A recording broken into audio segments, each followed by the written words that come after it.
नमस्कार संतोषजी, तुमचं सर्व काहीमध्ये खूप खूप स्वागत आहे. थँक्यू. एक तर सर्वात आधी आय एम सो सॉरी, आधीची डेट ठरली होती तेव्हा मी येऊ शकलो नाही. I am so sorry. का अचानक काम आलं त्यामुळे निघावं लागलं. I am so sorry.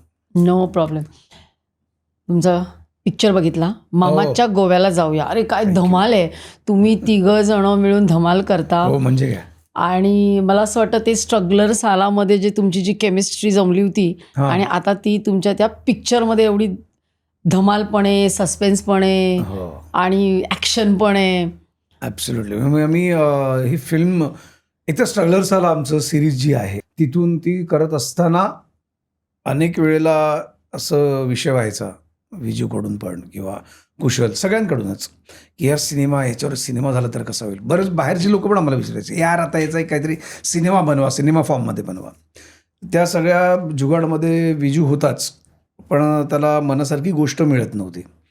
आणि मग ही गोष्ट मिळण्याचं कारण विजूबरोबर तुम्ही बोलला असाल किंवा बोलाल तेव्हा तो सांगेल. कारण या सिनेमाची कथा यातला जो एक इन्सिडेंट जिथून कथा सुरू होते तो खऱ्या आयुष्यात त्याच्यासोबत आणि कुशलसोबत घडला. हो. तिथे त्याला ती सुचली कथा आणि मग तिथून ती कथा त्यांनी बांधत ही स्टोरी पूर्ण कंप्लीट केली कथा आणि याच्यावर सिनेमा तयार झाला. म्हणजे ॲट लास्ट आम्हाला तो खरी घडली आहे. हां म्हणजे तो इन्सिडेंट घडला आणि तिथून मस्त याच्यावर सिनेमा होऊ शकतो असं विजूला वाटलं आणि विजूने मग ते त्याचे आयडियाज आणि मग ते सगळं एलॅबरेट करून त्यांनी सुंदर स्टोरी तयार केली आणि मग वाचन केलं सगळ्यांसमोर. मग ती सगळ्यांना आवडली आणि मग हळूहळू बऱ्याचशा गोष्टी त्यातल्या काही गोष्टी काढत काही त्यात आणखीन भरत हा सिनेमा तयार झाला. मग लोक आते गए और कारवा बनता गया. पण त्याच्यामध्ये जो मामा आहे अंकुश तर तो तुमच्या त्या 3 मित्रांच्या ह्याच्यात नव्हता आणि मग तो आला. हां तर ते कसं वाटलं ते चौथा मित्र आला तेव्हा? हां म्हणजे कसं आहे ना ह्या सिनेमाची कथा की स्ट्रगलर सालामधले आम्ही चौघं. विजू माने आमचा स्ट्रगलर सालामध्ये तसा पालकच आमचा मैत्रीतला. त्यामुळे तो आम्हाला तो जाऊ शकत नाही त्या ट्रिपला, येऊ शकत नाही पण तो आम्हाला सांगतो की माझ्याकडे 4 लोकांचं पॅकेज आहे आणि गोव्याचं आहे.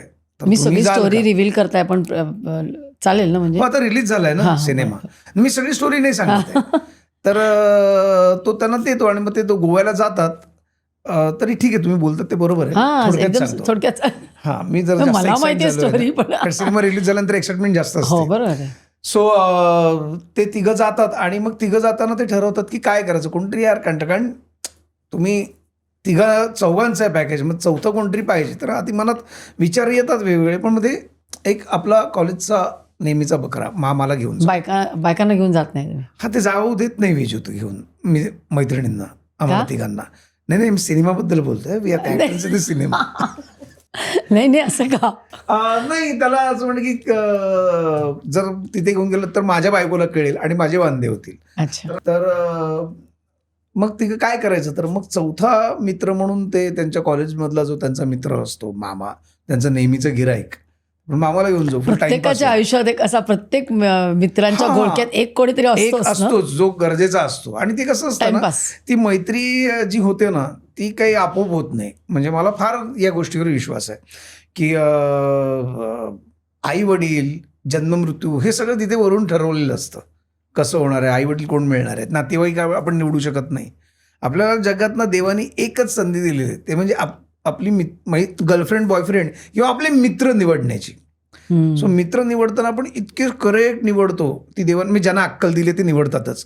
आणि मग त्या ग्रुपमध्ये एक जण असा तयार होतो जो आपोआप तयार होतो की अरे येतो गिराईक आहे येतो मागताय पण तो खूप लवेबल असतो जवळचा असतो.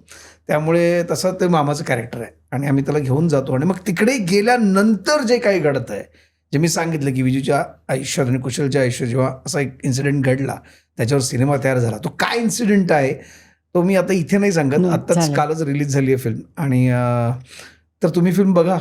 तुम्ही तर बघितलीच आहे तर तुम्हीही बघा फिल्म आणि मग बोलूच. त्याच्यामधली स्टारकास्ट मला आवडली एकदम. महेश मांजरेकर, मकरंद अनासपुरे, मॅक आपला देशपांडे हे सगळे विजू मानेचं डोकं आहे. म्हणजे पण एकही म्हणजे फिमेल ह्याच्याबद्दल काय फिमेल काय माहिती विजूलाच विचारलं पाहिजे. पण त्यात ॲक्ट्रेस आहेत आमच्या, नाही असं नाही, फिमेल ॲक्ट्रेस आहेत. नेहा खान आहे. पण सेंटरला नाही कोणी. सेंटरला बिकॉज ही स्ट्रगलर सालाची फिल्म आहे ना. It's about the 4 friends. Next याच्यात घ्या कोणाला तरी. हा बहुतेक मग पुढची फिल्म हा कदाचित त्या 4 स्ट्रगलर मुली असतील असं काहीतरी करेल. हा तो एक एक्स फॅक्टर लागतो ना, एखादी मुलगी आली बरोबर की मैत्रीण आली की. हा असं एक्स फॅक्टर म्हणता येणार नाही, बिलीव्ह नॉट. पण ठीक आहे, कथेची जशी गरज असते त्याप्रमाणे असतं. सो विजू एक तर या बाबतीत खूप हुशार आहे. एक तर तो चांगला लेखक आहे, हो. उत्तम अभिनेता पण आहेच त्यातल्या त्यात. सॉरी विजू. पण तो चांगला लेखक आहे, चांगला निर्माता आहे, चांगला दिग्दर्शक आहे. आणि त्याची 10वी फिल्म आहे आणि खूप वेगळ्या पद्धतीच्या वेगळ्या धाटणीतले सिनेमे त्यांनी केलेले आहेत. सो विजू एक त्यानंतर एक सर्वात चांगला ना ॲडव्हर्टायझिंग पर्सन आहे. हो, त्याची ब्रँड मेकिंग, Agency. ॲडव्हर्टायझिंग या बाबतीत त्याचं डोकं सॉलिड आहे. त्यामुळे त्याचं सिनेमाचं जे पॅकेजिंग त्यांनी केलेलं आहे ना, त्या बाबतीत त्यांनी करेक्ट काय म्हणतात ही मोड बांधली आहे त्यांनी मस्त. त्यामुळे त्या एवढ्या रोलसाठी महेश पांजरेकर पण आहेत. At least they are friendly appearance, guest appearance म्हणून आहेत. पण महेश पांजरेकर आहेत, प्रवीण तरडे आहे, मकरंद अनसपुरे आहे. प्रवीण तरडेने इन्स्पेक्टरचा रोल केला ना. हो, म्हणजे त्याचं तर प्रॉपर कॅरेक्टर आहे प्रवीणचं. तर ही सगळी अशी चांगली मंडळी या सिनेमात, अवधूत गुप्ते आहे, संजय जाधव आहेत. त्यामुळे मी आता सगळं सांगत नाही, पण हे सगळे आम्ही आहोत. त्यात अंकुश चौधरी, कारण ना खरं तर अंकुशचं कास्टिंग फार जेव्हा तो मामाचा दुसराच बनलाय कोणतरी. हा नाही, म्हणजे जेव्हा अंकुश ठरलं की मामा बनणार, मामा कॅरेक्टर असं एकदम गरीब आणि मग बोलसं किंवा रादर थोडंसं, तर अंकुश कसं काय, आम्ही पण थोडंसं प्रश्न पडला अंकुश.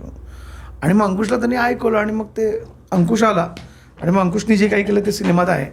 पण मजा आली मला पण बघताना खूप मजा आली. फक्त आता मी सांगणार आहे विजूना की एक कोणतरी छान फिमेल लीड घ्या त्याच्यात नंतर नेक्स्ट टाइम. ओके ठीक आहे विजू, ऐकतोच ना रे. ऐकणारच म्हणजे काय. ही क्लिप जर तुम्हाला आवडली असेल तर संपूर्ण पॉडकास्ट बघण्यासाठी सर्व काही पॉडकास्ट चॅनलला भेट द्या आणि सर्व काही प्लसला सबस्क्राईब करायला विसरू नका.